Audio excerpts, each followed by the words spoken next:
2021, the FAA held an inclusive language summit. Are you familiar with this effort? I am familiar with it. Okay. During the summit, which had a solicitation published in the Federal Register, Deputy Administrator Mims stated that when we use terms like airmen or unmanned aircraft, sorry, I'm laughing because this has to be a joke, we're sending a message that only men belong in the aerospace community. Do you agree with that statement? It makes sense for some aviation reason, that's fine. If it makes sense purely to avoid gendered language, it seems like an unnecessary preoccupation with the words that you're using and that we're using rather than the work that we're doing. I want to just ask a couple of additional questions about this summit. The public notice for the meeting stated, if any individual employer, contractor, or industry partner feels excluded or marginalized because of language or words, the work of the agency suffers. Do you agree that the feelings of FAA employees about language are this important? I'd ask unanimous consent to enter into the record the Drone Advisory Committee public ebook. I have it right here. This document uses the term wife as an example of the type of language that we need to eliminate. Is that something you support? I would hope that the word wife is not something that or is something that we can all agree is a reasonable vocabulary word that most Americans use in their daily life. It's not something that we need to eliminate. I don't have much time here, so I would just ask here, at the same summit, during a panel called How the FAA is Pushing Gender Language Boundaries, a panelist stated that FAA leadership brought us to where we are here today. We see the recommendations from the committee as a foundation, but it's also just the beginning of the conversation. It strikes me that preoccupying ourselves so much with the words that we use rather than the work that we do, especially as our infrastructure appears to be crumbling and we've had major flight outages the last couple of years, is at best a distraction and at worst a thing that takes attention away from focusing on the real problems.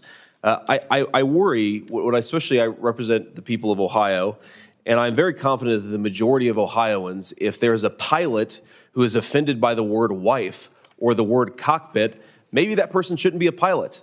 So rather than kowtowing to people who are fragile, maybe we should actually say, if you're so worried about the words that we are using, you shouldn't be flying, multi-ton metal engines through the sky.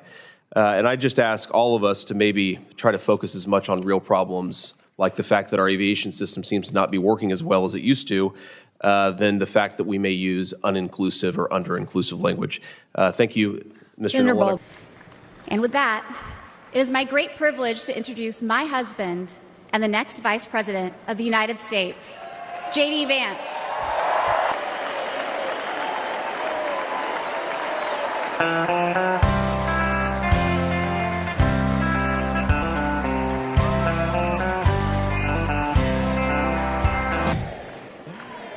First of all, aren't I a lucky guy? Isn't she lovely? Isn't it amazing?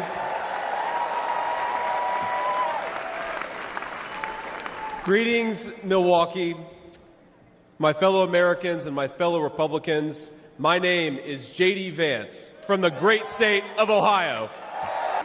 I want to respond to his call for unity myself. We have a big tent in this party on everything from national security to economic policy. But my message to you, my fellow Republicans, is we love this country and we are united to win. Now, I think our disagreements actually make us stronger. That's what I've learned in my time in the United States Senate, where sometimes I persuade my colleagues and sometimes they persuade me.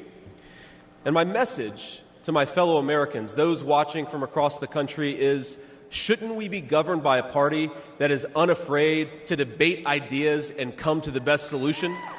People tell me I've lived the American dream, and of course they're right, and I'm so grateful for it. But the American dream that always counted most was not starting a business or becoming a senator or even being here with you fine people, though it's pretty awesome. My most important American dream was becoming a good husband and a good dad, of being able to give. I wanted to give my kids the things that I didn't have when I was growing up, and that's the accomplishment that I'm proudest of. That tonight, I'm joined by my beautiful wife, Usha, an incredible lawyer and a better mom, and our three beautiful kids, Ewan, who's 7, Vivek, who's 4, and Mirabelle, who's 2. Now, they're back at the hotel, and kids, if you're watching, Daddy loves you very much, but get your butts in bed. It's 10 o'clock. You know, Mom, I was thinking It'll be 10 years officially in January of 2025. And if President Trump's okay with it, let's have the celebration in the White House.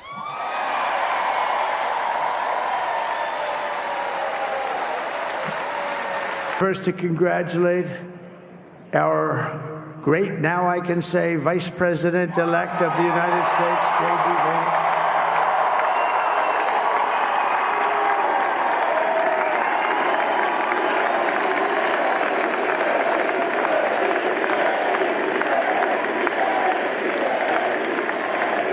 And his absolutely remarkable and beautiful wife, Usha Vance. And he is a feisty guy, isn't he? You know, I've said, go into the enemy camp, and you know the enemy camp is certain networks, and a lot of people don't like this. Sir, do I have to do that? He just goes, okay. Which one? CNN, MSDNC? He'll say, all right, thank you very much. He actually looks fine. He's still like the only guy I've ever seen. He really looks forward to it, and then he just goes and absolutely obliterates them. Say a couple of words.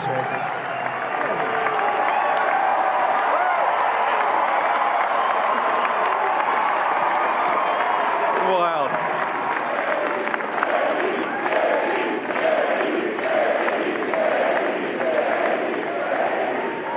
Well, Mr. President, I appreciate you allowing me to join you on this incredible journey. I thank you for the trust that you placed in me.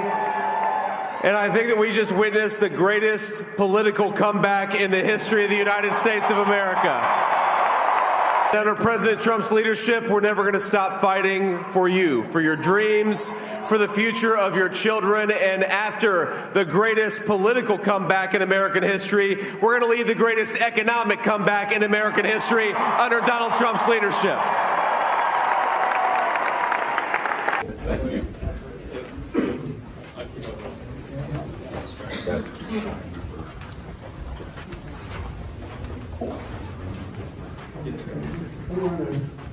This is Margot. Oh, hey, Margot. Good to see you. Good to see you, too. Wow. This is J.D. Vance's first time to step into the Oval Office. Wow. It's incredible. This is incredible. Trump has his little red button, which next to him, which is not the red button. Which he screwed with me about that, actually. Did he really? Yeah, no, so we're just mid-conversation. I think we were with Senator Thune and Speaker Johnson, and he has this sort of beautiful, ornate wooden box on his desk with a red button, and he presses it. Yeah. And he just kind of looks over at me, and I'm like, sir, is that, did something bad just happen? Yeah. And he's like, no, I just ordered a Diet Coke. That's what it is. It's a Diet Coke red button, and it comes running in. Then he'll ask you, would you like one? Yeah, exactly.